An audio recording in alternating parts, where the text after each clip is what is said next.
Hey everyone, welcome to episode 21 of the Mid-Geek Crisis. My name is Joe and my partner in crime, Pedro, Cautious Online. Hey everybody, welcome. We're one episode past 20 now.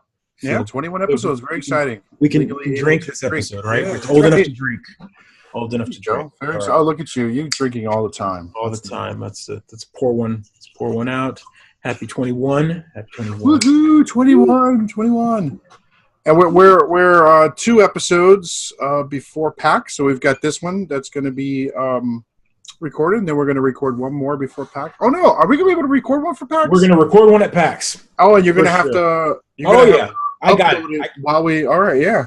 Oh no, absolutely. Joe's a technical beast because we're going to actually be there in Boston the night we usually post the videos. So right. So it'll get posted a little later. It'll get posted probably that night. Earlier. I don't know. Stay tuned. We don't know. Ooh. It depends on how much work we get, right? Exactly. So yeah, guys. Thanks for tuning in. It's been fun. We've gotten a couple more fans. We're pushing. I got some fans on the Instagram from that silly post I posted up this weekend. I rearranged the game room a little bit. That's right. I'm a little jealous of that game room. It's really it's like if you look at my game room, it's like board games and a big table, and your game room's like TV consoles. Like it's like I wish. Like if I had $1 billion, I would have you right next door, and like right, man. Again, I agree. I'm the same way because I'm waiting for you to get your game room. I've seen what it's gonna be, and in my head, it's just like every time I start budging it out and laying it out, something falls apart in the goddamn house, and I gotta reallocate money. The stairs has been thankfully that's resolved, but yeah, kiddo falls apart. You're like it's crazy. Staple them together. I was telling you before we started. I thought my Xbox was going to finally, kick the bucket. I've got the day 15 release of Xbox One, and it's creaking. I can hear it, like being like, "Ooh, this game is too much."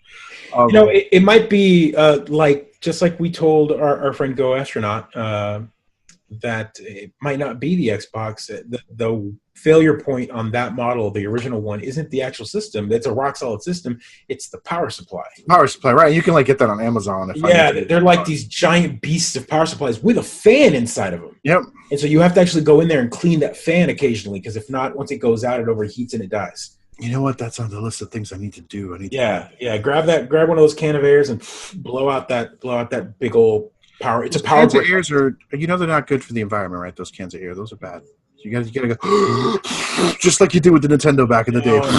That's bad, folks. Don't do that to your Nintendo. That is not okay. I was the kid that was like, don't do that to my games, and they're like, what do you mean? Everyone does it.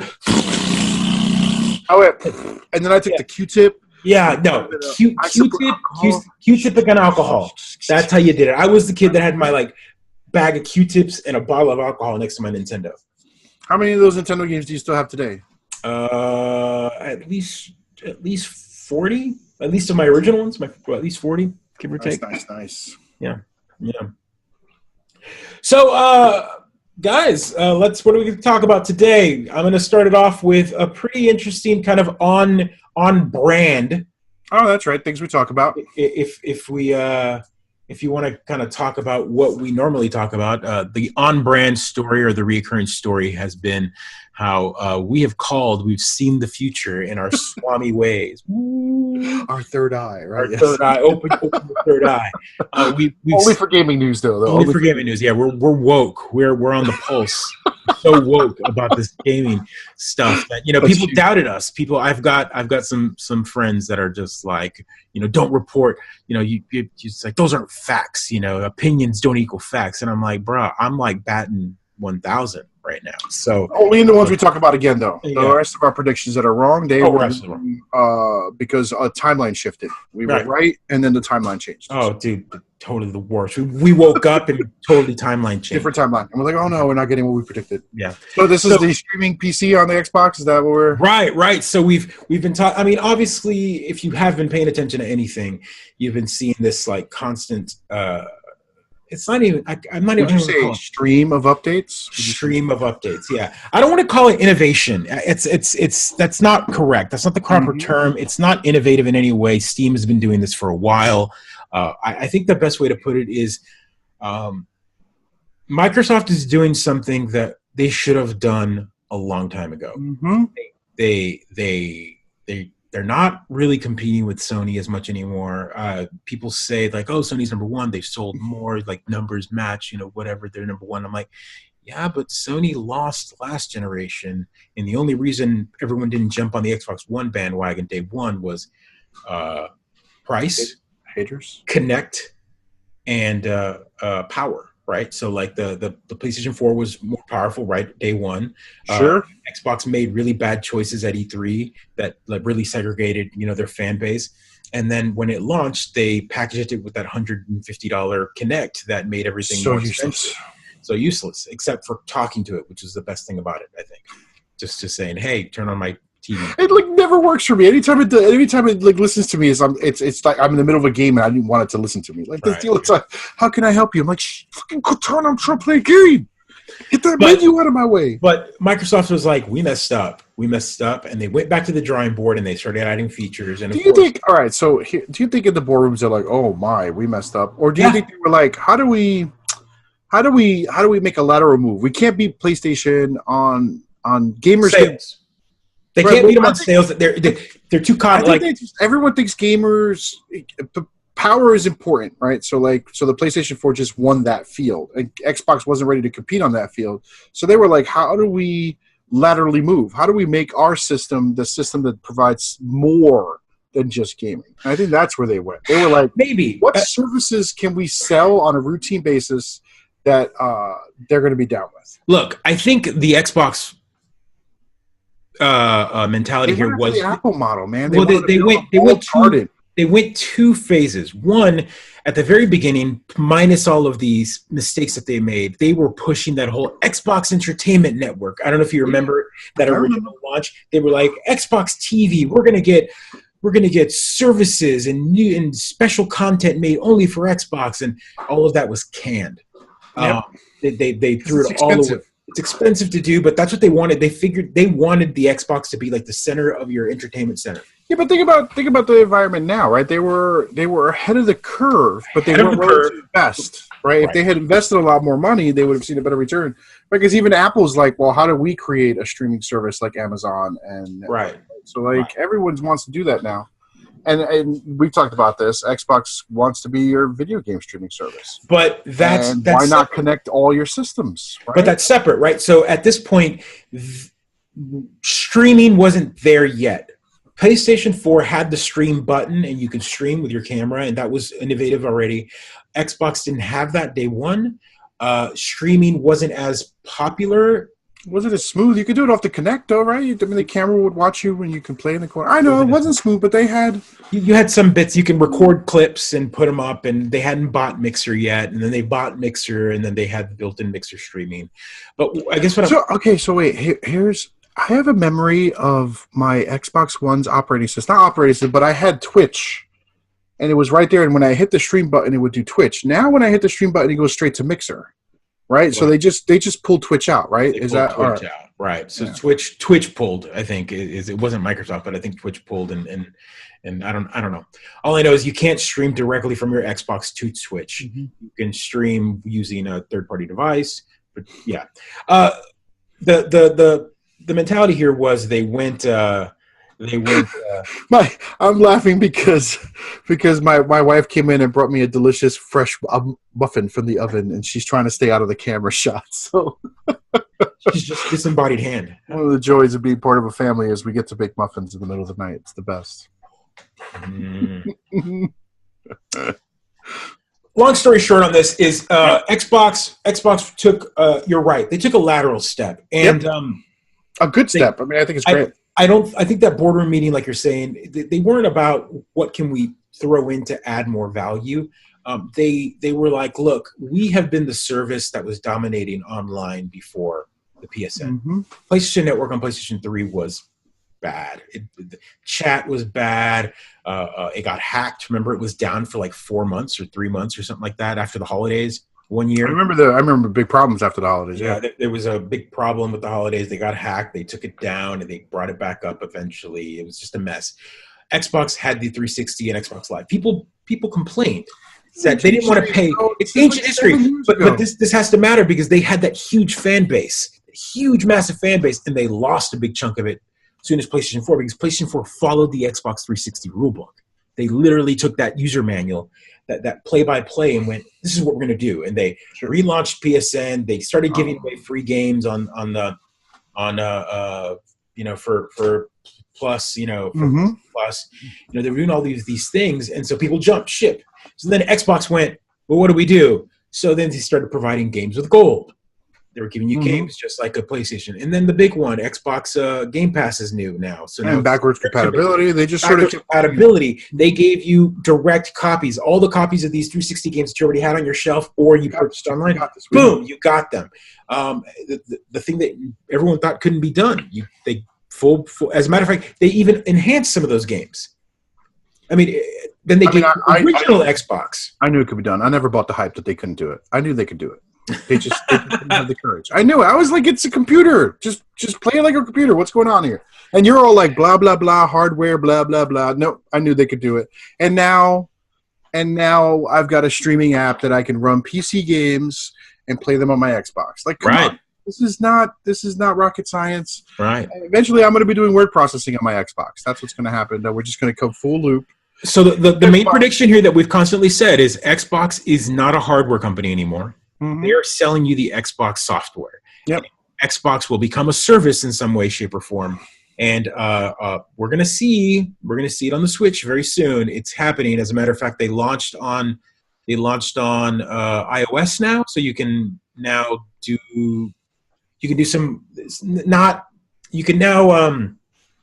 build your games, your iOS and Android games with Xbox Live built into them. So let's say I want to make a new mobile game.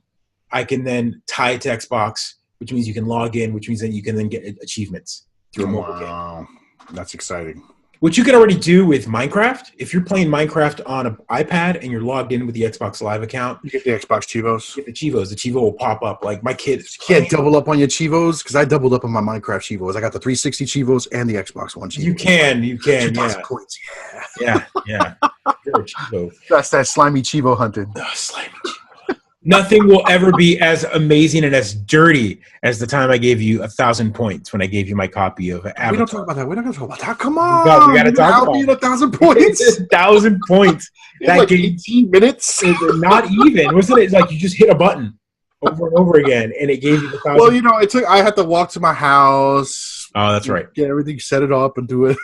I remember the day you did it. You're like, I feel so dirty. Oh, dirty. 1,000 points that fast was filthy. filthy 1,000 points. I gave you back to the CD on the same day. I'm like, you're like, don't tell nobody. And then you came and told people. Told everybody. People gotta know. By the way, guys, if you want a free 1,000 points, go pick up a copy of Avatar: The Last Airbender on Xbox 360. I think the only people that buy that game now are Chivo hunters. They're like, I'm gonna buy it for $5, and then they put it up for sale again. I'm sure it is. It's like no one else is gonna play it. You get it. I love that you get all 1,000 points in the tutorial and like the first encounter in the game. The first encounter. That's good design. If you're not familiar, guys, I'll see if I can find a link for it. It's mad easy. It comes up on the screen. It's great. It's like satisfying from it. It's like something that's really bad for you that you can't help but eat. Yeah, it's like a big piece of like terrible cake, and then instead of like going slow, you just go, and that satisfying like chew. Why did I do that? That wasn't good. That wasn't good. But it was amazing. If I could do that again, I would. So streaming PC on the Xbox, you know what I'm going to try? I was just looking up X-Wing on Steam. It's $10, and I'm like, maybe I'll buy it and see if I can play it on my Xbox on the big screen. I have to set up the monitor a little bit, figure out how to get it to look right on my TV, but that's what, maybe I'll do that. That might be fun. A little X-Wing on my big TV. So I haven't played X-Wing in ages. And you can set up with controller. You can set it up with the controller controls, so we'll see how it goes. What would you do? I mean, what would you stream for your PC on your Xbox? I mean, nothing, right? You can't think of anything. I can't think of anything. And you understand is I'm spoiled. You see my game room, so There's so many other ways of doing that now. For the record, I don't know if anybody knows this, but you can see 2 TV screens in his back there. There's like 4 more in front of him, right? Like just there's yeah. You guys, I've never turned the camera forward. The entire room is just monitors all the way around. There's one more right here to my right. There's 2 in front of me here. There's 1 to my left here. There's another one on my left, and then when you got like iPads on your lap, you're like, "Whoa, I'm connected." I'm just the code, bro. No, 1, 2, 3, 4, 5. You know that door right there. That door goes to the bathroom. For the record, that's my room.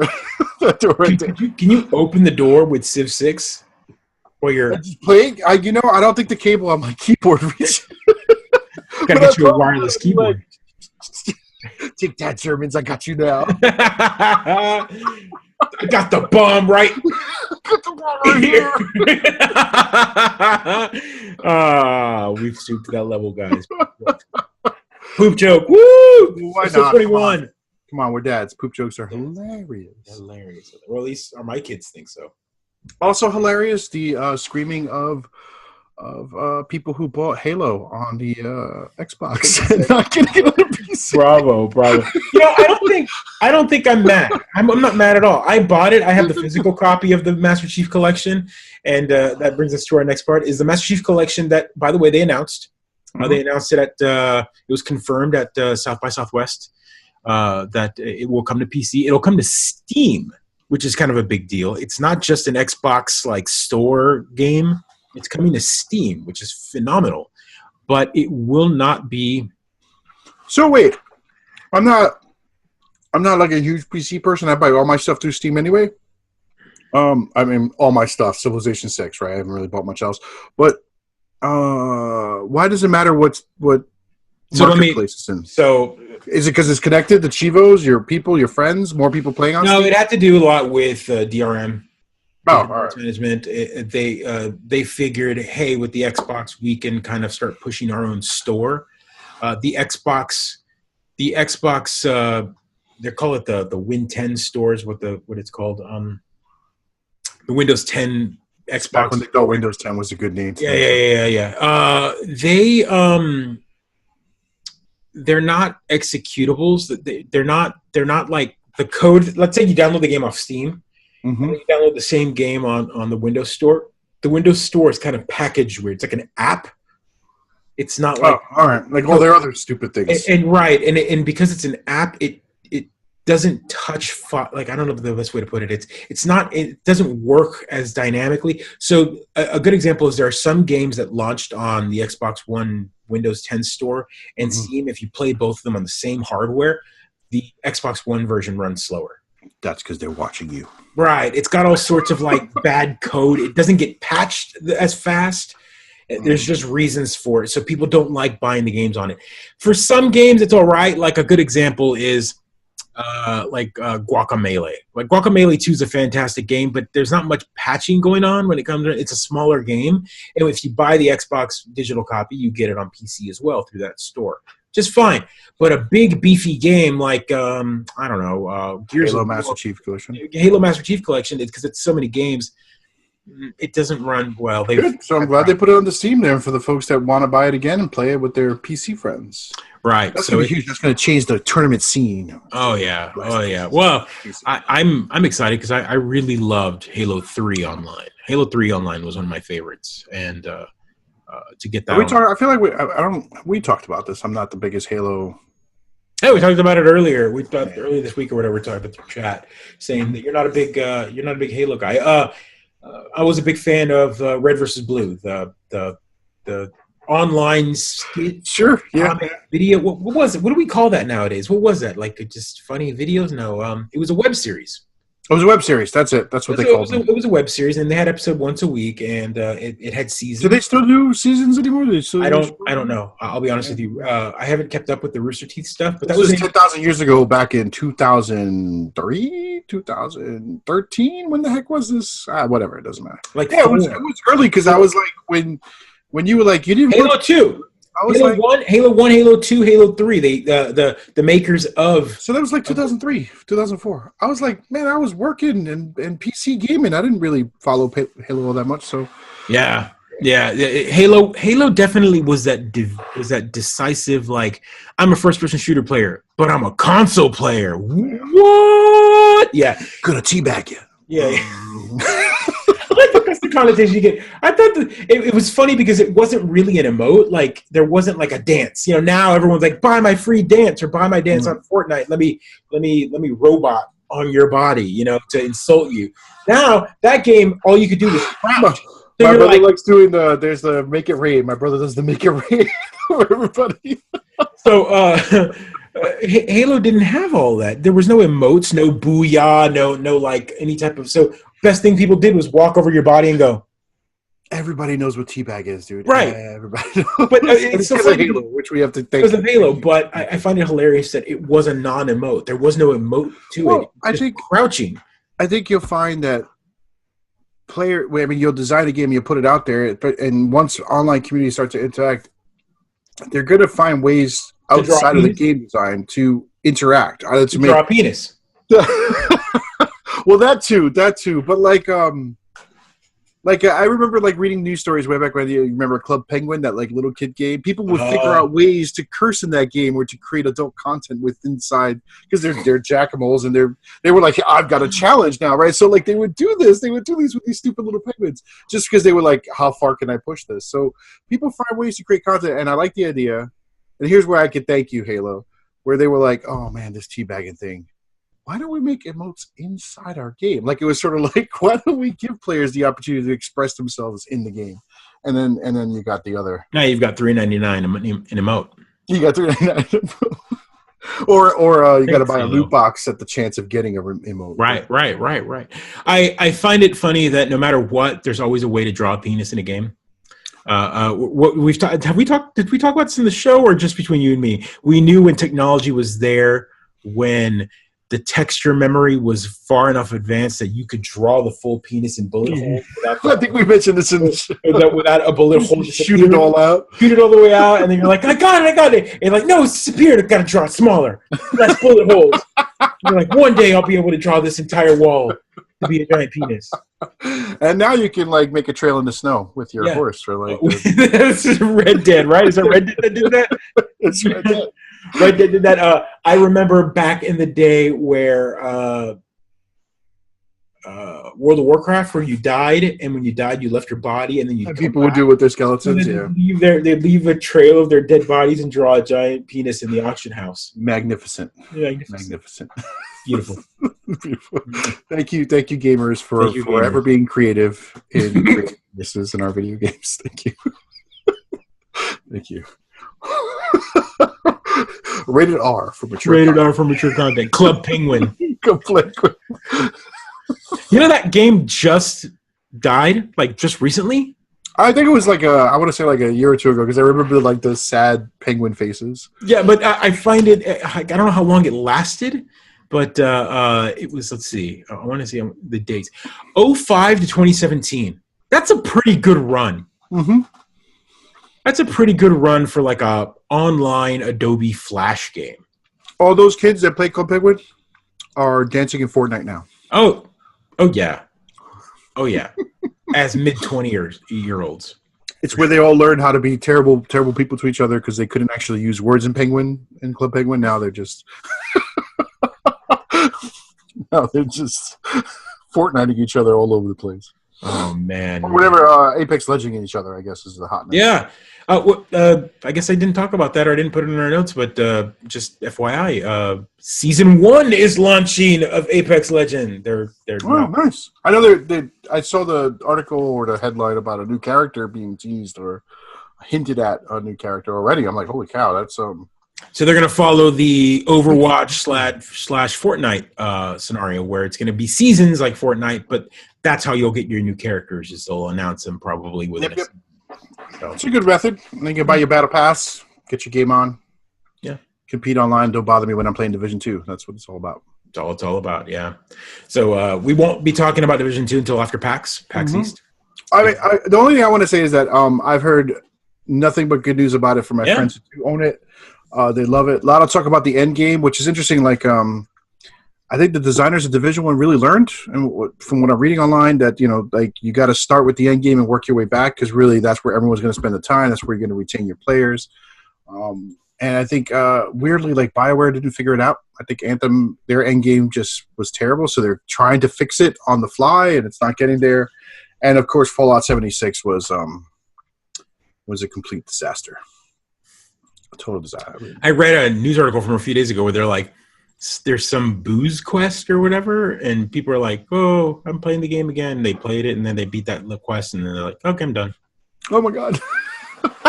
So sad. It's sad. You know, I didn't expect it to be that bad. I predicted that it was going to be pretty bad, but not that bad. Like, I was expecting them to, like, fix it in some month or so, but it's been, what are we, October? It was November. It's been like 5 months of them really struggling, and I assume they wanted to create a good core of groups before Anthem and the new Destiny 2 update and Division 2 peeled away their players, and I don't know that they've retained much of their community. They have a small community, and sometimes you see some of the videos of the creative stuff that folks are creating online in Fallout 76, and I'm like, yeah, that's what I kind of thought would happen.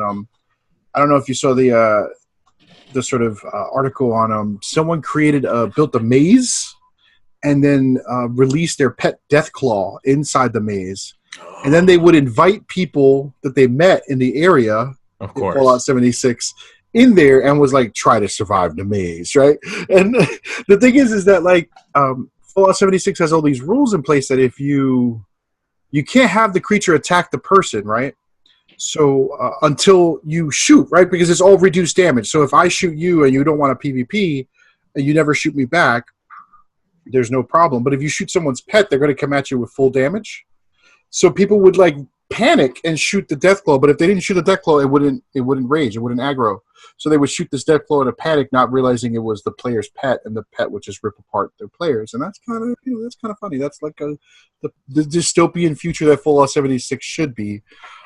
So kudos to that player, I forget your name, who designed a big maze and kills noobs. That's good. That's what you expect. That's what you expect on a massive multiplayer online game with no quest. Your quest is to rack up as many noob kills in your maze as possible. That's So all 6 people that are playing this game enjoyed that, right? well, 3 now, because 3 of them died and got, guess I'm not playing this. There we go. They're like, F this, I'm done. Apex Legends. I'll play some Apex Legends until Division 2. Oh, man. Yeah, no. Yeah, I don't know. I don't know what to think about that game. I really want it. You know, Bethesda hasn't had the best track record with massive multiplayer games, now that I think about it. They had they have Elder Scrolls Online, which is still going in some weird way, but, like, I don't know. It's like they release these updates and it gets a little hype and they're like, ooh, look how beautiful this looks. And then I hear no one I know plays it. No one I know plays it. I know lots of people that play games. Not a single person has ever played it. I don't go to McDonald's for a salad, right? Like, I go to Bethesda for a deep, rich story. And I want a T-shirt that says that. I don't go to McDonald's for a salad. I don't go to McDonald's for a salad? Why would you make me a salad? Why would you even have it on the menu? It's insulting. Which I think is the way I feel about Bethesda. The ironic part about that is the salads at McDonald's have the highest calorie content. That's because they take their salad and they go chicken nuggets.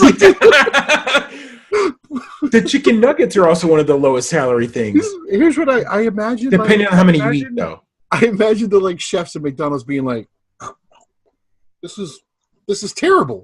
This is awful, this green stuff with the carrots? What is this? And, like, someone's like, what if we put bacon and chicken nuggets on it? Oh, genius. Then they're like, barbecue sauce, you know? Hey, can you get Ted to make some salad dressings for us? Ted? Yeah, Ted. You know, he makes all the recipes for all of our dipping sauces. Oh, yeah. Fat Ted. Yeah, we got him. They're like, okay. Sweet and sour salad. More sugar. Sells itself. Everything's like MSG sugar. Like, have you seen, like, the content in the barbecue sauce? It's so delicious, but it's like You dip up. Each nugget is like, let's say 80 calories. It's barbecue flavored corn syrup. Yeah. It's like 80 calories, right? And then you dip it, and it's like 160 calories when it comes out of the sauce. It's like double the calories as you dip it. So, and then I love the fact that these salad dressings are like they slap Newman's own brand on it, but they're like made for McDonald's specifically. Mm-hmm. So, yeah, man, salad. So again. You wouldn't order a salad at McDonald's for salad, because if you're gonna have that many calories, just get the get a Big Mac, quarter-pounder with cheese and extra large fries and a Big Mac. Like, right? Same thing. And like Bethesda, in my mind, they make single player content, games, which great stories. And you play. I mean, I played the hell out of Skyrim, for example. Played the hell out of Morrowind. Like, we played these games looking for the engaging story and sandbox play without anyone else, without worrying about any multiplayer role. Look, it's logical, right? It's logical. The natural progression of gaming is there. Like, you play this. People ask for it. Like, they get a game. Like, here's a segue, right? So you get a game like No Man's Sky, which the designer intended it as a single solo experience across the universe, exploring planets. And the first thing everyone asks for is, when are we going to get multiplayer? Right? Like, it's how do I play this game with my friends? Right? Like, it's just, and I get it. And the developer's like, no, it's a single player game, guys. What the hell? But like, when you're living in a world where you could play Tetris with 100 people, how can you not design a multiplayer? I played that for an hour yesterday. I sat there for an hour, just zoned out, just like Tetris time. Yeah. I got 8th place one round. I was like, top 10. I was like, I'm old, bitches. I know how to play Tetris. I was born in the darkness. I was born in the darkness. The grayscale. Just like it's like you just adopted it. I was born into the Tetris world. like it's like you look at pictures of like Apex Legends champions, and it's like younger, and it's like a 13-year-old with like blue hair, and then you look at the Tetris online, older, yeah, Gandalf with the ears. I know how to Tetris. I remember the Tetris episodes of Captain N, the Game Master. Do you remember the names of each individual piece? No, that's wrong. That meme is wrong, sir. Wrong.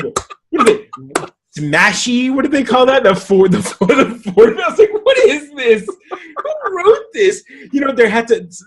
Someone had to write a news article. One of the gaming sites was like, that's fake. It didn't happen.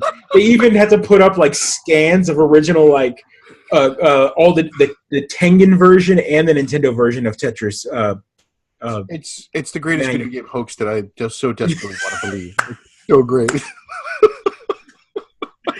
Did you know that Tetris had names and like actual? And I'm like, even I looked at it. I was like, that can't be true, but I want it to be. Yeah, right. I want it to be like what? No. No, I totally remember my brother be like, yo, move that smashy over. Move that smashy. Drop the smashy. Oh, God. What's the meme? Orange Ricky. That's right. Blue Ricky. Cleveland Z. Rhode Island Z. Hero. Tiwi. And Smash Boy. Smash Boy. That's it. I was like, what? Who believes this? Who believes this?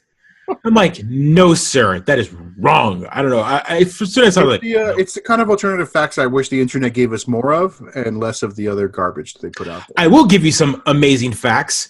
They actually do have names, and they are called. I mean, the Tetris pieces in general are called tetraminos. That's right, tetraminos. And the actual names are IOTSZJL. So they're shapes. Yeah. Boring. But yes, and it's because when you orient you can only make the S piece can always make the S. Like when you flip it up and down, it still makes the S. Like that's the Rhode Island. That's the Rhode Island. That's Rhode Island. You can't take this away from me, Joe. He is Rhode Island. I'm a Smash Boy on you. Cleveland Z, baby. Cleveland Z. Set it up for the hero. Set it up for the hero.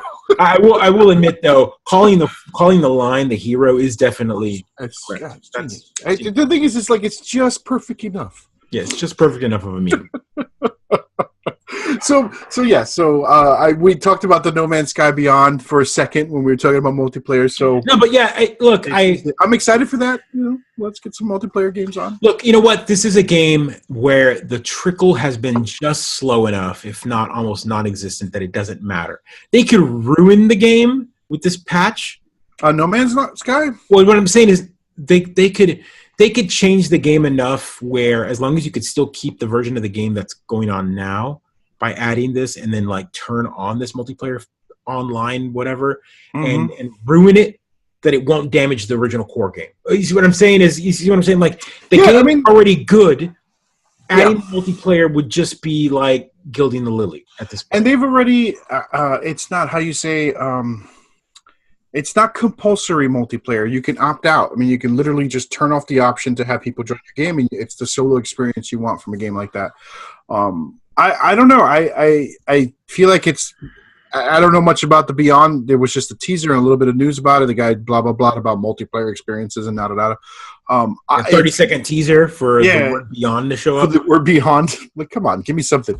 I think it's going to be more EVE Online. Like it might sort of have a hardcore, strong community that creates clans and guilds and trade consortiums, right? Because No Man's Sky has a lot of trades, right? Be like a trade consortium. It's cool. I mean, I dig it. I liked No Man's Sky for its space fighting. I mean, I can do that all day. So it's great. I'd love to like dogfight in a corner without consequences if that's something they put in there. So cool. Down. Great. Especially since, unlike other updates, this one is free, right? So like it's a huge deal when they're updating games that have been out for years. Yeah, that's again a theme. We're staying on brand here. We've constantly talked about developers that have got like two diverging developers where you get stuff for free over here, and then you've got EA and all those folks that charge you for every little thing, every little dance, every little. Yeah, let's talk about that just for a quick second, just because something that reminded me about that. You're right. It's too split. It's like, let's charge you for every little thing, and let's make really big, huge updates. Let's hold on to our small, loyal communities. Yeah, right. And Capcom is a fantastic company as of late. It's like they've got nothing but goodwill as of late. They've released so many good like re-releases, remasters, etc. They brought back Mega Man. Everyone wanted it. They got it back, and they released a good game. They re-released a remake of Resident Evil 2, which is a phenomenal version of the game. I'm not a big horror fan, but Resident Evil 2 I do like. That was the everyone talks about Resident Evil 1 as the first, but like Resident Evil 2 was the one that really that's the one the genre as a genre. Exactly. And this remake, if you've seen video of people playing it and whatnot, it's phenomenal. It's beautiful looking. It's got all they did was enhance it. They made it so good that it's beautiful, and you don't lose any of the Resident Evil feel. That's Capcom. Right, Capcom's been doing that. They've been releasing all these new games. They're re-releasing the Ace Attorney, Phoenix Wright, Ace Attorney series. They're doing all of this good work. They just released Devil May Cry 5.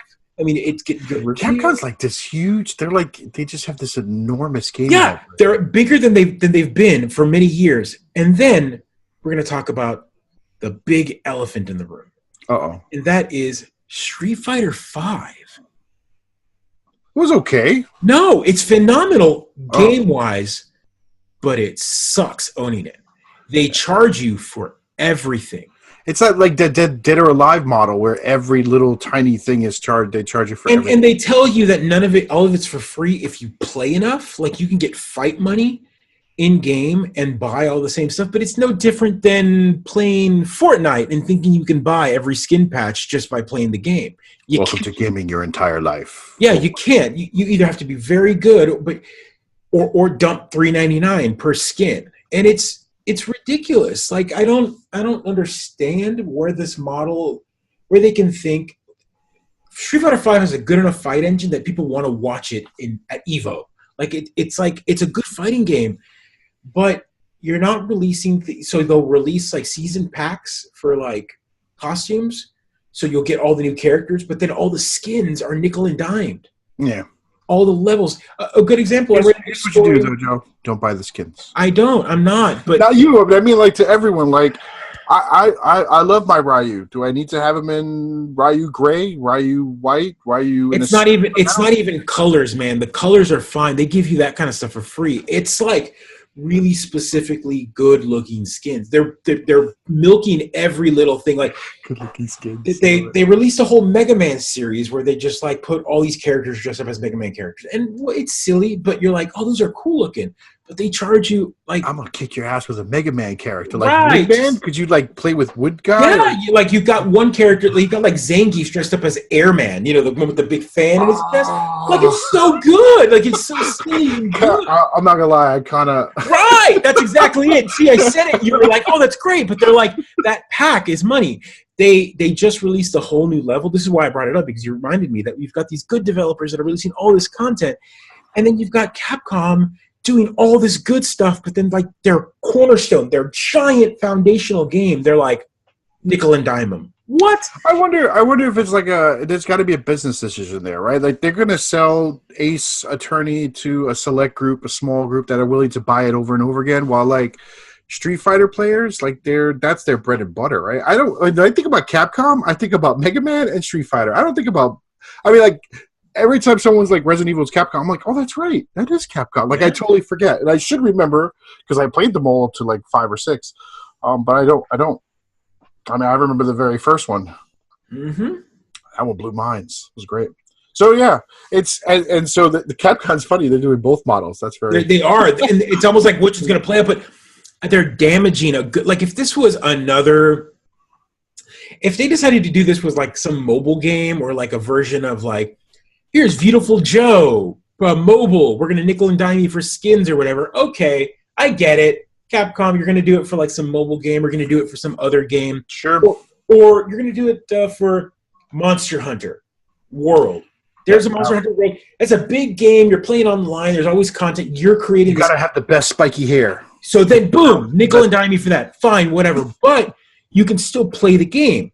Yeah. Street Fighter, yeah, technically you can play the game, but like Street Fighter has one thing you do is fight. You're fighting two characters, and so to get your character to look different, you got to throw money at it, or you're just playing the base copy of the game. You know what? I want a Street Fighter Battle Royale. I'm just gonna put it out there right now.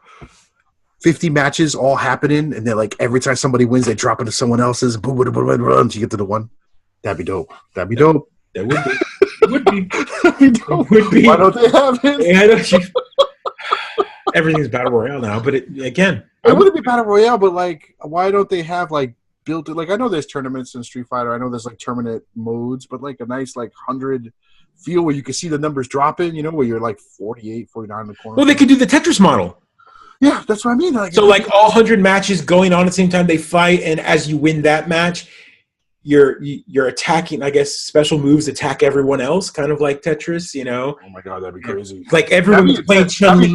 I would be playing Chun-Li. Like breaking off a great combo and right, no, but that would be great. Like, okay, here we go. Let's plan this out for them. Capcom, if you're listening, they do that. You have these 100 matches.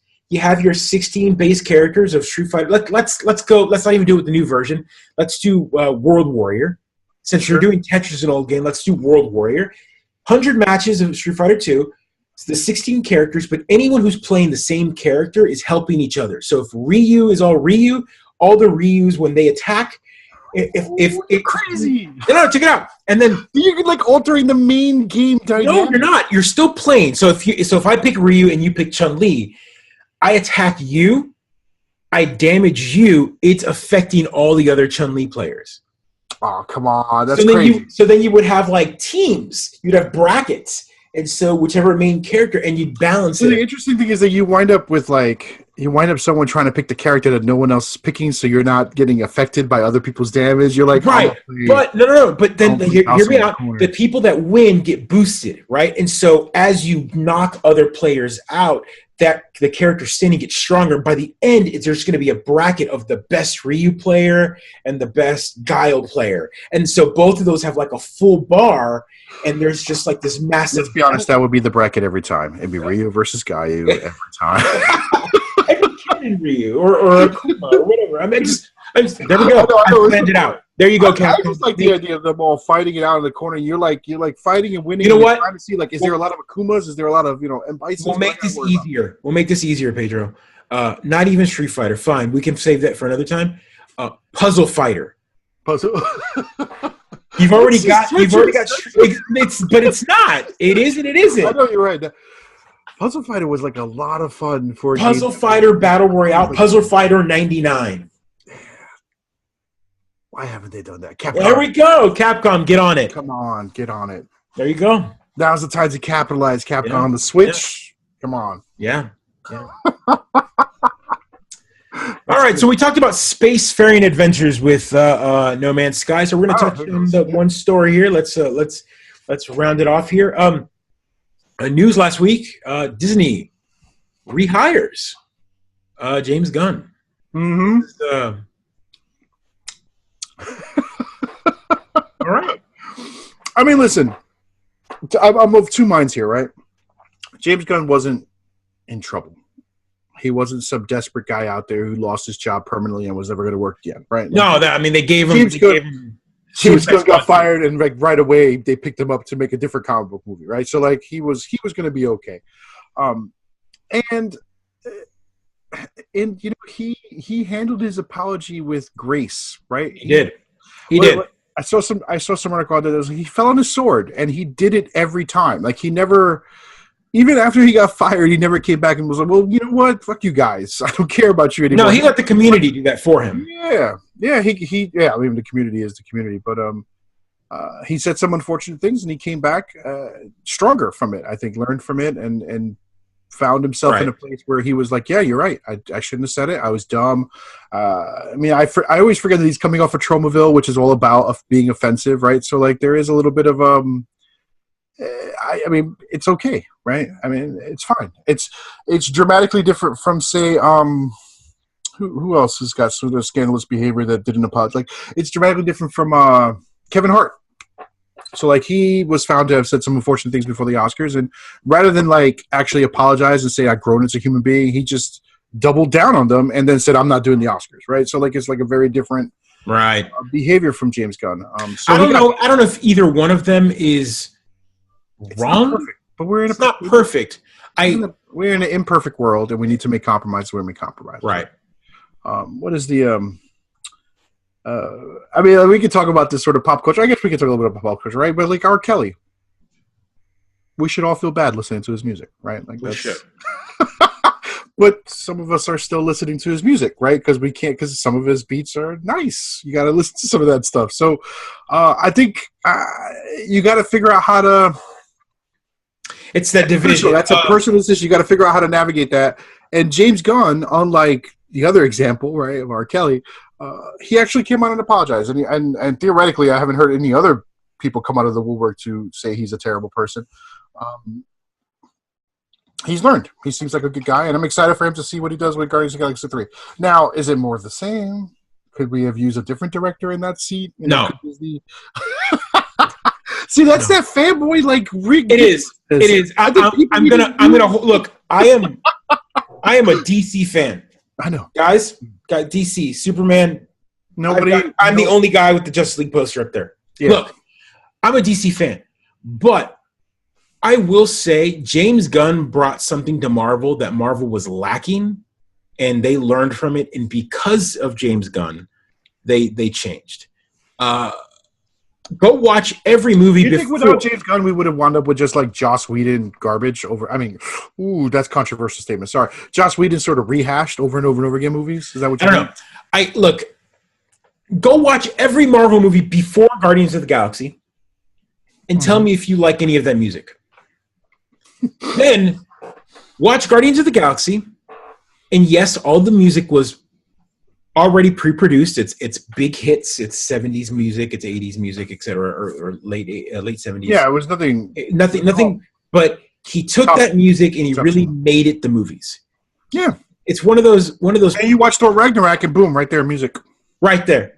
Yeah, exactly. I'm with you. I get it. You've said this before. I'm with you. James Gunn changed the way we enjoy the films. It's a shame DC never learned that, right? But whatever. You think DC DC would at least be like, oh, that was actually pretty good for them. Maybe we should do it in our movies. But they don't. We're going to do our own thing. It's going to be dark. No, wait, not dark. It's going to be campy. No, wait, not campy. And then it's just not going to work. Que sera. Tomato. Yeah. Look, without going into a full argument on that one or whatever, I will say that DC will always, no matter what they do, the fan base has gotten so polarized that you can't have it both ways. People spend millions of dollars, because DC movies still make millions of dollars, to go hate a movie. Right. They do. And honestly, it's I find it interesting, and again, we're going to talk a little bit about pop culture here, and since we're already on the subject, I find it interesting that we can't have it both ways. A good example of this is Marvel. Again, James Gunn, bravo. But we're going to jump on another quick subject real quick. Captain Marvel. There's multiple little stories that have come out. One, it's made a lot of money. Two, Rotten Tomatoes was like, hey, we're going to change our algorithm because of this movie, which is funny because there are other movies that were tanked by trolls. But anywho. Who came down on them? Marvel came down on them. Disney came down on them. They said, no more of this. No mas. Yeah. You're not messing with my Star Wars money or my Marvel money. And that's what that's what it was. But look, here's kind of what I'm getting at. As fans, we're great. We love what we love, but we're also very toxic. No way. But no, we're toxic in one way. And hashtag not all nerds. Hashtag not all nerds. No, we're toxic. I see some things that follow multiple aspects of women. A good example is I see it all the time in the rap community. And in the female rap community, Beyonce is Queen Bee, and again, she's Beyonce, and then you've got your Rihanna fans, but you can't have them both. It's like you can't have two women be successful at the exact same time, because one is always going to badmouth the other, and there's going to be some fighting, and you can't be one. Cardi B, Nicki Minaj, you can't like them both because one is too scandalous, and one has said the other. You can't have them both, so you got to knock them both down or knock one of them down. A good example, Captain Marvel. Captain Marvel made a ton of money, and all I heard when it came out was, DC sucks, it can't do it, Wonder Woman sucked, Captain Marvel was so much better, look how much more money it made, whatever. And I'm like, but Marvel already has a bigger fan base. Why can't we have both? Why can't we have two female empowering figures? You can't. The fans it's movies with females. It doesn't have to be in a female empowering figure. It doesn't. You're right. You're absolutely. It doesn't. But I mean, that's where we are in 2019. That's where we are. But it aggravates me. So it's one of the main reasons when we talked about this before the show. Is I love both of those movies. I like Wonder Woman better. Not just because I'm a DC fan. I just thought it was a better movie. Captain Marvel was a good movie. It has its flaws, but I'm not going to point them out. I'm not even going to talk about them because it's one of those movies that is so attacked in. Well, I think you see that's. I want to get to that because I think you can't even legitimately critique a film without it being like, "Oh, you're just a fanboy and you're a hater." Right. Like, I mean, I tease you about Aquaman, right? I can't legitimately critique that film because people are going to accuse me, not you, never you, are going to accuse me of being a Marvel fanboy, right? Like. I know you enough. You like Justice League. I did like Justice League. I thought it was a good ensemble film that really brought out all the characters in a fun way. I didn't like the villain so much, but the movie still worked. Yeah. It's hard to get into a DC mindset because they're so godly. They're so insanely powerful. So it's hard to shift from the bow and arrow guy. It's hard to shift from the Stan Lee superheroes where they're flawed and they're human to the DC superheroes, which has a very different agenda. With they're a pantheon. What happens when gods walk the earth, right? Yeah, they're going to fight godlike villains. So it's a little, you just got to change the way you're going to enjoy the comic book film. And I like Justice League. Did I like the Batman films? No. Did I like the Superman films? I liked Wonder Woman. I liked Justice League. I did not like Aquaman. But that's, whatever. Pedro didn't like a movie. That should surprise no one. I acknowledge that. I hate lots of movies. I like The Lead of Battle Angel. Go see that because I want a sequel. But that's a rare moment where I watch a new film and I like it. So, and I go see I mean, like if it's a science fiction film on the big screen, I try and go see it right away. Like Right. I saw City of Valeria on the fucking big screen. I think we're spoiled. We get We're spoiled. so much. We've gotten so much in so few years that we can really draw our lines in the sand and really just like interesting. We could just go live in each other's castles and gatekeep all day long. Is that? Yeah, and that I do a lot of injure, whatever the hell they call it. I don't want to get attacked by the fans, but there's also this weird like echo chamber where like every 15th or 20th post someone puts up a picture of like Sigourney Weaver and they're like, what do you mean we don't have feminist heroes, right? They're like aliens and then it gets a bunch of likes and it's like an easy sort of everyone posts this sort of like stupid misanthropic like annoying MRA garbage thing on the bottom in their comments, but they're all like, they're all doing that to each other, right? Every 20 posts so you get the sort of echo chamber where you're like, oh yeah, I'm making fake internet points. I'm being part of a community, but you're not, dude. You're not. You're ruining the community. You're destroying the community. And honestly, like, if the last example you could think of and the example you keep throwing out is aliens, maybe we need another movie. Like, maybe. I mean, do one. Like, maybe. What are you talking about? We need more movies. More white male heroes. We haven't had one in the past like 20 minutes. We can rant about this every week, but like, I'm just wondering how many movies do we have to have that fit your vision of what a comic book universe should be before we have one that it's a little bit more inclusive? Like, how many Star Wars films do we have to have that's just Han Solo, Luke Skywalker, and Princess Leia before you give us a movie that has the new characters, Poe and Finn? And, you know, like, how many movies do we have to have that fits your standard? How many video games do we have to have that fits How dare you have a gay in space? Like, how many? Why how not? Like, dare you, sir? You've got all these other movies. Why can't, like, how many? What's the standard before you say they're just doing this to pander? That's the part that I don't. I'm so tired of that argument. I'm so tired of it. I'm so tired of the. They're just hitting their cultural diversity points. Yeah. What a terrible business plan. It's like 500, 600, 700 million dollars. Like, it's such a stupid. Where's my crying my tears with money again? But we also want good movies, and I haven't seen it, but from what I'm hearing from friends is that Captain Marvel is like, it's okay, but it's not earth shattering, right? It's not. It's not. But it's an enjoyable movie. It's a good movie.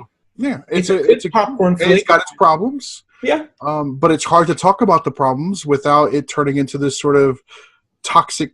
You got to wade into a toxic atmosphere to even throw out a critique that. Yeah, like, I don't want to be that, but actually guy. You know, I don't. I so that's why I'm saying, like, I'm staying out of it. I enjoyed the movie. I gave him my money.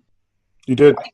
Like, I paid my sister. You did like a date night with it. In fact, I went on a date night, and then my sister wanted to see it this weekend. She came over. She brought me some kolaches for breakfast, and she, like, it was 9:00 in the morning. I was like, what the heck, you know, out of nowhere, with her friends, and her friends, like, drove out some little, like, famous place. They brought me back food, and I was like, thanks. I paid her some money, and then I was like, hey, have you seen Captain Marvel? And she's like, no, we haven't had time. And I'm like, it's matinee right now. I bought her 3 tickets and said, go, take your friends. Oh, you're like the best uncle. I was like the coolest brother. You youngins need to go see. Go to the movies. Give him a quarter. Don't spend it on the Bring me back change. No, seriously though. But I was like, I paid for it twice, and I don't hate it. That's like money bags though. What are the matinee tickets like? Oh, cheap. It's crazy. Cheap. They're cheap. I don't even know what that's like. Not even matinees in New York anymore. It was less than the price of 1 ticket in Syracuse for 3 tickets. And it was leather reclinable seats too. Oh, dude, we were running our D&D game yesterday. And everyone was like, "Have you seen Captain Marvel yet?" And I'm like, "You should take ours." I just fixed my steps. I've heard that I might have to see it first because there's some violence in there that I don't know that she'll be able to process properly. And listen, she got upset. No, I know. I'm trying to think of the scene. Maybe that. Maybe like Wonder Woman upset her, okay. But she also loved it, right? So there are parts there. There are some what is it? Maybe intense for some viewers. Yeah. My daughter has got that intensity. Look, Black Panther, not so much. Black Panther had just the right level of it that she navigated her way through. She was very upset when people died, even the bad guys. Very upset. So that's good. She's got a huge heart. I don't know where it came from. Because mine's like small and black and icy. Uncle Joe sent a little. Uncle Joe. Uncle Joe was there when she was born, so like. No, I've said this before, especially when we've had our drunken fireside bourbon talks. I am, discussions. The world needs more mediocrity. The world needs more mediocre movies. I feel like everything is either panned to death or has to be Oscar winning, but we're not allowed to have middle movies anymore. Like, I think about the 80s and all the cult films that we all love and hold dear, but they're all terrible movies. Like, Police Academy had 6 sequels. That would not be made today. But it wouldn't be made today, but yet we all love them. Oh, Police Academy. Police Academy 4 is my favorite. Yeah, it's like 4. Friday the 13th, the whole series had like 8 before they made like 5 more. Like, was 9 Fred with Jason in space? Or was that? Yeah, it's like 10 is space, and then they rebooted it. And then there's been Fights Freddy. It's crazy. There's like 13 of those. There's 13 Friday the 13 movies or whatever. Like, you've got all these movies from the 80s that had so many that it didn't matter, but people love them and hold them near and dear, and that's okay. But now, you're not allowed to have that because movies cost millions of dollars to make. So everything has to either make $500 million or it's automatically canceled. The entire franchise is canceled. You know what I mean? Like, they spend a lot of money on movies now. It's got to make $500 million. They do, but I'm just saying, like, there's in between ground. And Captain Marvel, as much money as it's made, you know where the middle movies, the middle movies and the they're going like direct to Netflix or direct to Amazon, like is direct to video. Is that straight to video? Is that Iron Eagle 16? Like my dad. Bird Box. Let's talk about Bird Box. Middle movie. Straight to Netflix, right? The movie with Will Smith that was like Shadowrunny with the Bright. That I think 10 years ago would have gone to theaters. Will Smith would have gone to the theaters, right? But it's not good enough to make $100 bajillion. So they sent it right to Netflix. Movies like R.I.P.D. should have gone straight to Netflix. Oh my God, yeah.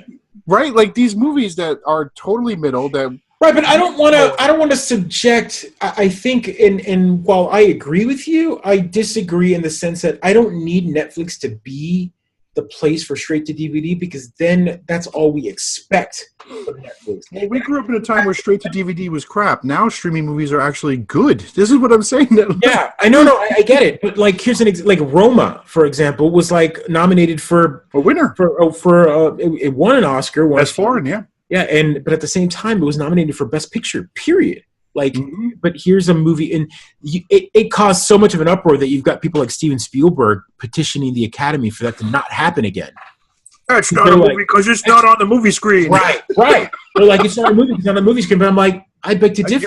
You're like, excuse me, sir, the future is now. The future is now. Get off my lawn, old man. No, totally. I mean, so like, there's this again, everything's shifting and changing. We're afraid of change, but I do agree. I miss mediocre movies. I miss movies that are you miss mediocre movies on the big screen, right? You miss like I do like there's just certain movies that I enjoyed going to the theater, like, because every movie's a $20 ticket nowadays. You know what movie would have been Wing Commander? There's a mediocre. That's a mediocre movie. That's a mediocre movie. That got made. That wouldn't be made today. Although maybe Dungeons and Dragons, the Jeremy Irons movie. So, one of those movies. Who thought one of the Wayans brothers was an okay choice for that movie? As an elf. No, he was a rogue. He wasn't. Was he an elf? Was he an elf? I don't remember. Was he an elf rogue? I don't know. He was a rogue. He was like a rogue. I think he was a rogue. I don't know. Yes, roguish. But okay, so Terrible, terrible film, right? Terrible. By all accounts, maybe a cult film, but like it's bad. All of them were bad. All the Ninja Turtles films were bad. I don't But know then if you there have was more than one. I know there was, but they don't follow that story. Here's where, like, Joe, here's where I say to you, the future is now, old man. Critical Role got a schmook ton of funding to like make that your segue? own Dungeons and Dragons film. This is, folks have seen the CNBC article. If not, go look it up. CNBC article about D&D and its popularity and how it's grown. And we all know it. Dungeons & Dragons has found something in early fans never expected.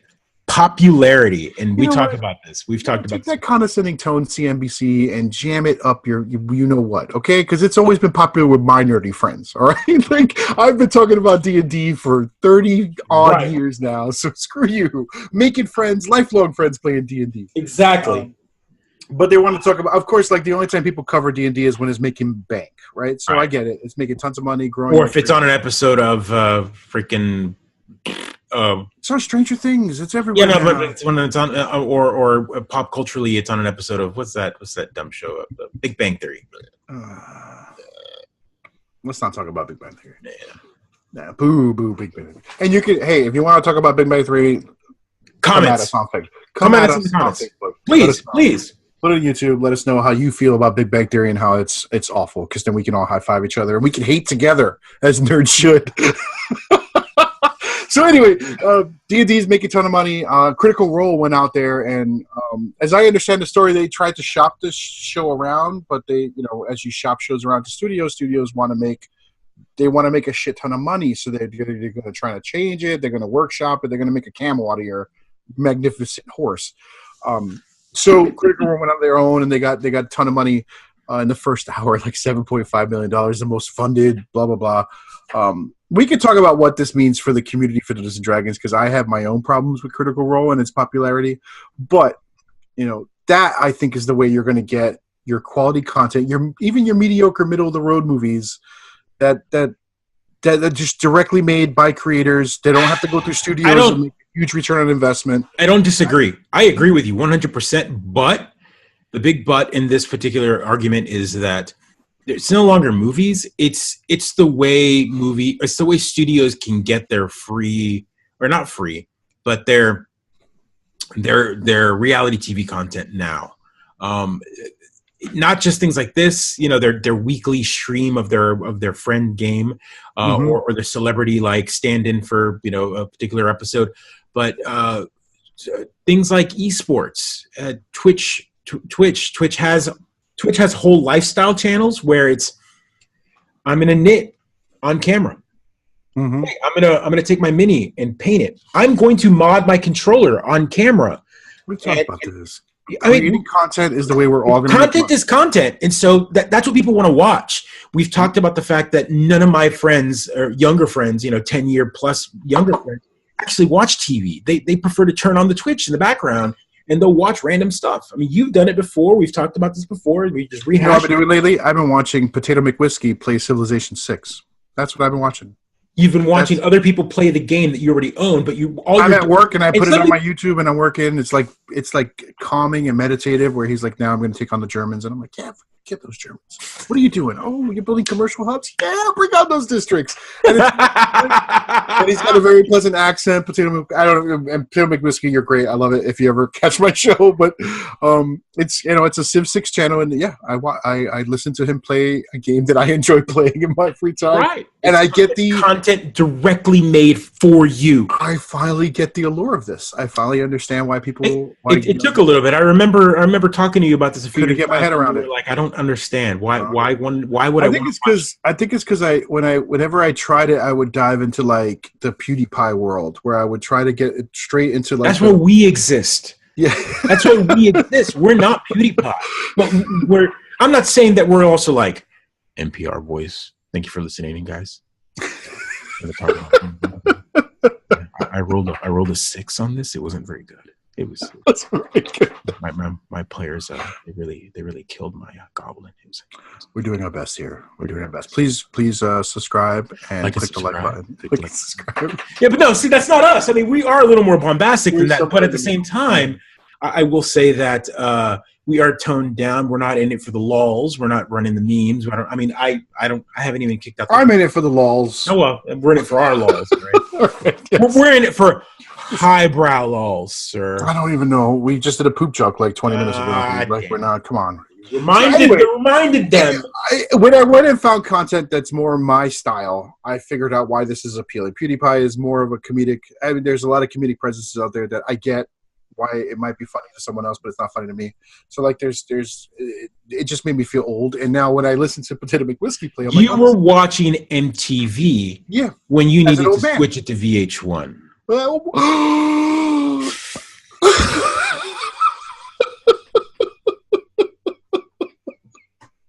everyone around our age knows how knife cutting an insult that is. Oh man, that hurt. That really.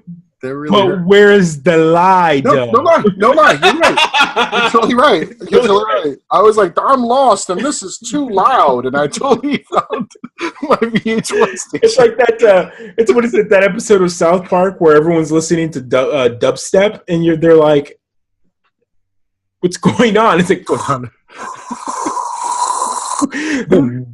it's awesome. Come on, I love dubstep. Let's go. So anyway, it is what it is. It's we're coming around on that stuff. I'm coming around on that. I understand it. Kickstarter, things like Coffee, Kickstarter, Indiegogo, plus things like Twitch and YouTube. They're changing. We talk about this constantly. We are old men watching the world change around us, and we created this show because we were like, dude, how do we raise our kids enjoying this stuff? I thought I'd just be making her watch Goonies until she liked it, right? Now I'm like, I'm trying to be interested in what she's interested in, right? And it's hard because a lot of it's like, I'm like, this cartoon sucks. Why am I watching this garbage? But you got to get through it. She's big on Unikitty now, in case you're curious, folks. Big on Unikitty, which is Unikitty. And we actually saw the second Lego movie, which was oh, did you? Which was good. Did you go see that? Like, yes. Say yes. Say yes. Yes, I saw it on a system, and a small screen, small screen, small screen, theater. Intimate. It was very, very intimate. She enjoyed it. I mean, she enjoyed it so much she wanted to watch the first one again, right? So that's right. I heard some bad reviews for a Lego movie too, and I actually was like, "This isn't so bad for a sequel." This was it embraced it. When you talk about middle movies, it was like it was a middle movie. It was a medium. It was. It didn't make the amount of money that probably the first one made, but it made enough money that it probably made its return plus then some. It sold enough merchandise. And you know what? The kids liked it. Like it was goofy fun, and I enjoyed a lot of the jokes. Like I thought it was goofy fun. Why not? Why the heck not? I don't know what they're going to do for a third. Are they going to be like adults giving away their Legos? Is it like a Toy Story arc where the kid grows up and the family's giving away? That's a good one. That was a good one. I like how, and again, no spoilers. Please, I don't know if it's a spoilers or not, but Will Ferrell's in the movie, but not in the movie. It's like he's shouting from off screen. So right, it's like they couldn't afford to pay him, but they afforded his voiceover, so they just got him in a studio to like yell, "Let him play with your toys." It's like dinner's almost ready. He just came in on a Monday morning, like, all right, we're gonna do this. All right, let him play with his toys. Oh, you want another take? All right, we'll do another take. Let your play. One easy day for him. Yeah, that's it. But then he's credited. He's in pictures. And if you haven't seen the movie, his wife is what is it? Maya Rudolph. Rudolph, that's it, right? Maya Rudolph.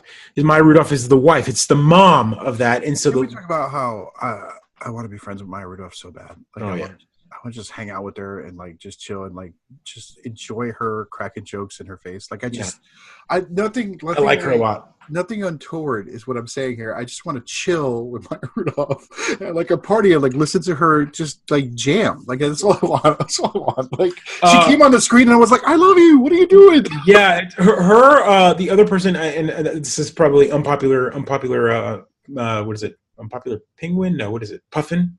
I like, not everyone does, but I like Audrey. What is it? Audrey Palace. she was on. She was Chris Pratt's significant other from Parks and Rec. Aubrey. Oh, I don't know. I don't remember. You know who I'm talking about, right? I know who you're talking about. Yeah. She's always very angry, kind of scowly all the time. Most of the roles that she plays. Yeah, she's got like one note. Plazas. Is it? Dude, and you're just gonna keep. Just look it up. You got the World Wide Web in front of you. Which, yeah, that's what we used to call it when we were younger, the World Wide Web. Which, did we miss their birthday? Did we mention it last week? I guess the World Wide Web celebrated birthday last week. If you want to feel really old. Yeah, Aubrey Plaza. Aubrey Plaza, that's it. Yeah. Sorry. She's another one I'd like to like sit down and just like. She's so weird. Just even do a show like this. The problem is that it'd be probably hard to get her to like open up. Maybe I don't know. I don't want to crack any jokes, but she cracks me up. Whatever, that sort of comedic style. If any of you guys seen any of her like, or not her stand up, but her interviews, when she goes on like talk shows, she's always really weird and awkward. But she's like that. She does it really well. I kind of dig that like dry humor. Mm-hmm. She's got a character. That's great for sure. Well, Maya Rudolph, I just want to be. Yeah. No, totally. She's like the high school friend that I've always wanted. Is really what's going on there. Just some person chill with. Anyway, great movie. Like a movie too. We saw that, and R really enjoyed it. She enjoyed watching me make puzzles for my D&D game. This week's D&D game was like 95% puzzles, which was great. Have you played D&D in a while? You haven't mentioned it in a bit. No, the game is on hiatus for a little bit. For some. No, it's not dead. We had a passing in one of the family members. Like it was like from 1 week to the next. This particular, he's one of our listeners. His father passed away. He went like literally from 1 week where we had to cancel game because his dad was like at the hospital to the next week where he was like really sick to like funeral the following week. Oh God! It was like a 3 week like sent to the hospital, sick, passed away. Gone.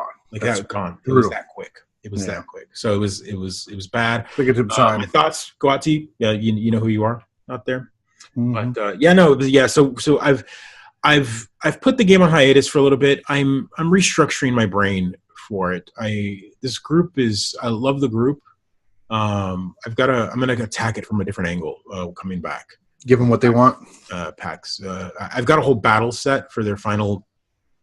I'm calling it the final mission for now, just because it'll be one that I'm playing, and I've got some set pieces I've been working on, and nice. I'll take pictures and whatnot when I'm. A little bit of 3D printing. A little bit of 3D printing. A little bit of foam work. I decided to make foam and you do it-yourself work? Yeah, man. I decided to go DIY a little bit. I saw some good pictures of some DIY work, and I'm like, I could do that. Because as much as I love 3D printing, when you talk about big set pieces, it's far easier to just like cut a piece of foam and paint it and slap some Mod Podge on it, and you've got a whole set piece where it would take I don't disagree here. 3 That's weeks. what we've talked about this. Where I'm like, I've got all my Dovin Forge. Right. Now my 3D printer you've done is you've invested the money in it, but you've got all the big set pieces. Now the 3D printer would just be that you need a candelabra. Let me print that out. Done. You need a suit of armor on the wall. Done. I need a big monstrous trap. Boom. Done. Like done. It's just little things like that. Yep. Yeah. No, totally. So that's what I think I might go. Maybe the poor man's route is build a bunch of pieces out of foam, make like sets. Cut the grid and maybe some EVA foam. If you want to talk about that, dude, I do that all day. You see my terrain. I have. It looks great. So yeah, we'll talk about that. But yeah, I'm gonna do that. But I've got a cave set up that I'm working on, a little small like cave. And can I ask you, just to wrap up the show, where do you find the time for that shit? I don't. Okay. I don't. I mean, I have the time for it. I started it, and then I come back to it, and it's just like I don't have the time. I wish I did. I wish I could. My week every day should be 32 hours, and the weekends should be a total of 64. Oh, it'd be great. It was so great. I just want Friday off. Like I want to work 4 days and have 3 days off. That's really what I need. I need one more day off to like complete all the plans I have for the weekend. But the day off has to have the kid at school. Like I don't want another Saturday. I'm homesick on Friday. Like that's what I want. I need a day right. Off. Except teachers, right? I don't know how to manage it. I don't know the logistics of this. I don't know the logistics of it. I just want 3 days. Let me have these days. I just want 3 days. Honestly, I want to 3 days. I'm just gonna go. I'm gonna go all out and just ask for the power to stop time. See, I'm not that. Yeah, I mean that would be amazing, but I don't want to be greedy and No, I'm not impact totally anyone greedy. else, right? I just want one 8 hour time period where I don't have work and I don't have errands and I don't have the kid, right? Like it's rare that I have a full like day I can devote to my task that isn't like work or anything like that. So that's all. I just want Friday off, but I want the kid at school. And if I'm, maybe the wife at work, like, let's be honest there. Right? I just want 8 hours alone in the house where I can just build my stuff and go for it.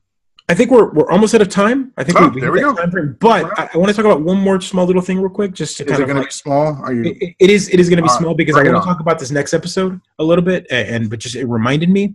And we've talked a lot about movies and geek culture and all that. And there's one thing that I don't know if you've been following along, the TV shows and all that. Like, for example, American Gods just came back. Mm-hmm. I saw that. American Gods just came back. But are you familiar with the DC Universe channel? Like they've got like their own like streaming service. No, not at all. Yeah, so DC Warner Brothers decided to go and make their own like channel because they're real popular. They've got like the CW. Is it a channel on YouTube? No, it's like a full-on pay, like a service called like CBS or whatever. Like CBS All Access. Marvel has something like that on YouTube, right? Where they got like a channel on YouTube you can. Yeah, but it's not for pay. I don't know. All right. Anyway, go ahead. DC. Universe has got, so they decided to make like the new season of like Young Justice got put on there. Okay. A couple of things have been like directly put on there. They're not airing on Cartoon Network or anything like that. Mm-hmm. They I don't know if you're familiar with the show, with the old comic series or whatever. Doom Patrol. Of course. So Doom Patrol, they've got a TV show. Oh. Like a full-on, like multi-episode, kind of like Umbrella Academy on Netflix, on this channel, and it's got Brendan Fraser in it. It's got Matt Bomer in it. That's a really good casting. It's got a really good cast, and I watched the first episode of it the other day. I did the trial, like the free 7 days, and I decided to just go with it. But it's good stuff, and it's just a tiny bit higher than PG-13, maybe early, like just rated PG-15? R. Yeah, PG-17. I don't know what to call it, but it's got there's like cussing and like one or two. But it's not like Love, Robots, and Rockets on Netflix with the boobies, right? It's not sexual stuff. It's more. Well, there is one sex scene with Brendan Fraser, but it's only at the very beginning. With Brendan Fraser? Right. So Brendan Fraser plays what's his name? He's the robot, the all robot. That's exactly what I envisioned. Yeah, he plays the robot. He's a NASCAR driver. And he's kind of like Ricky Bobby in a way, like live fast, whatever. And there's a scene where he's like sleeping with his babysitter or whatever. And so because they show that naughty, and then he has a car wreck, and he thinks he lives, or he thinks he comes out of it and his family's okay, but in reality he didn't crash on there. He crashed going home from that with his family. And killed his entire family, and then like that's right. That's why it's Doom Patrol, because they're all like they all like have this horrible origins, and so he only his brain that pretty much survived. The rest of his body didn't. So the doctor puts his brain in a robot, and so for like the first 5 years, he's like isolated, can't move, but just his eyes. And so it's like the 80s happened, and then the 90s or whatever. Fraser's such a good cast. It's so good. So he's a good actor, and I'm glad he got some work back. Did you sign up for the service and pay for it? I did. So I should give you my login just to if you want to watch that. I feel someone else will watch it. I think it's interesting way of doing it. They decided to make their own. It's almost like they decided to make their own theme park with blackjack and hookers, as opposed to going to the. Why wouldn't they just put it on Netflix with Marvel? I don't know. I agree. I'm like, I want it that way. They should go Netflix, which might be the final case for this, because I think they've got some really good content. They also made like the live action Teen Titans show there called Titans. You've seen a little bit of that. The whole season up there. Which is a little more vulgar, more cussing. There's the final outcome of that was. Is it like the WB After Dark? Is that what you're saying? That's what. Yeah. That's exactly what it is. It's like they took all of those WB shows and went, here's the WB shows. Here's what you like from the WB shows. We're just gonna turn up the vulgarity. Just you know who else did that? Marvel with their shows on Netflix. On Netflix, yeah. Yeah, they did. Just I don't want to fanboy for a second, but Marvel did it first, and Marvel did do it first, and then it probably did it better. But yeah, that reminds me though. I got to put on Black Lightning. I know there was a second season. I want to go see if I can see that. Yeah. So that's exactly right. Like that's what I'm talking about right there. It's they do put out good quality TV shows. Yeah. DC's really got it. So I think they took that same formula and ran with it and made it a little more adult themed. All right, we'll bring it on. I haven't paid for an adult service. So that's my recommendation, guys. If you can, go pick up either the trial or whatever. I think they've got the first episode up for free in some way. Go watch Doom Patrol. Tell me what you think. It's fun. It's looking. Also, like, subscribe, post, let us know what's up. Say hello, please. Especially when we're going to PAX East. So again, if you're going to be at PAX East and you're one of our 15 regular fans, let us know. We'll chat. Next year it'll be 150. That's the goal. Absolutely. We'll have a PAX. Keep performing, even if the lights are out. We're gonna keep performing, guys. This year's PAX East meetup is just gonna be Joe and I all sad in the corner. City will. Oh, is that person? Oh. No. That's all right. That's all right. No, I love it. We'll have our own PAX. With hookers and blackjack. It's hookers. The Futurama reference, bro. I know it is. All right. Thanks, guys, a lot, everybody. 21 episodes in the can. Yeah, thank you.